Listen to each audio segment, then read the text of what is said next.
Guys, ഇന്ന് നമുക്കൊരു burger ഉണ്ടാക്കിയാലോ. അതിന് വേണ്ടി ഈ വെജിറ്റബിൾസ് ഒക്കെ കട്ട് ചെയ്തു. പിന്നെ നമ്മൾ മയണൈസ് വീട്ടിൽ തന്നെ ഉണ്ടാക്കിയതാണ്. പിന്നെ നമ്മൾ സോസും ഉണ്ട്, പിന്നെ ബർഗർ ബണ്ണ് സെറ്റ് ആക്കിയിട്ടുണ്ട് കേട്ടോ. പിന്നെ ചീസും ബട്ടറും എടുത്തിട്ടുണ്ട്.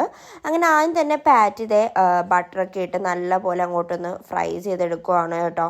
8 ബർഗറാണ് ഞാൻ ഉണ്ടാക്കാൻ ഉദ്ദേശിച്ചിരിക്കുന്നത്. ഈ ബർഗർ ബൺ തപ്പി ഞാൻ കുറേ സ്ഥലത്ത് പോയി കേട്ടോ. അത് കഴിഞ്ഞ് ലാസ്റ്റ് ഹിമാലയിൽ നിന്നാണ് കിട്ടിയത്.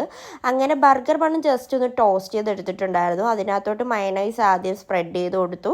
അത് കഴിഞ്ഞത് നമ്മുടെ ടൊമാറ്റോ സോസും കൂടെ ജസ്റ്റ് ഒന്ന് സ്പ്രെഡ് ചെയ്ത് പിന്നെ നമ്മുടെ പാറ്റ് വെച്ചു. തക്കാളി, സവോള, പിന്നെ കുക്കുംബർ ആയിരുന്നു കേട്ടോ വെച്ചിട്ടുണ്ടായിരുന്നത്. പിന്നെ ഈ ഒരു ബർഗർ ഉണ്ടാക്കുന്നതിൻ്റെ ഇടയ്ക്ക് എൻ്റെ ഒരു മെയിൻ സാധനം ഞാൻ ഇതിനകത്ത് വെക്കാൻ വിട്ടുപോയി കേട്ടോ. അത് എല്ലാവരും കഴിച്ച് കഴിഞ്ഞപ്പോഴാണ് ഓർത്തത്. 8 ബർഗർ ഉണ്ടാക്കിയതിൽ നേരത്തെ അപ്പം 3 ബർഗർ അകത്താക്കിയിട്ടുണ്ടായിരുന്നു കേട്ടോ. അതെല്ലാവരും കഴിച്ച് കഴിഞ്ഞപ്പോഴാണ് അനിയൻ പറഞ്ഞപ്പോഴാണ് ഓർത്തത് കേട്ടോ. ചീസ് ഇടാൻ വേണ്ടി വിട്ടുപോയി. ചീസും കൂടി ഇട്ടെങ്കിൽ അടിപൊളിയായിരുന്നേനെ. അപ്പം അത്രേ ഉള്ളൂ. Bye bye.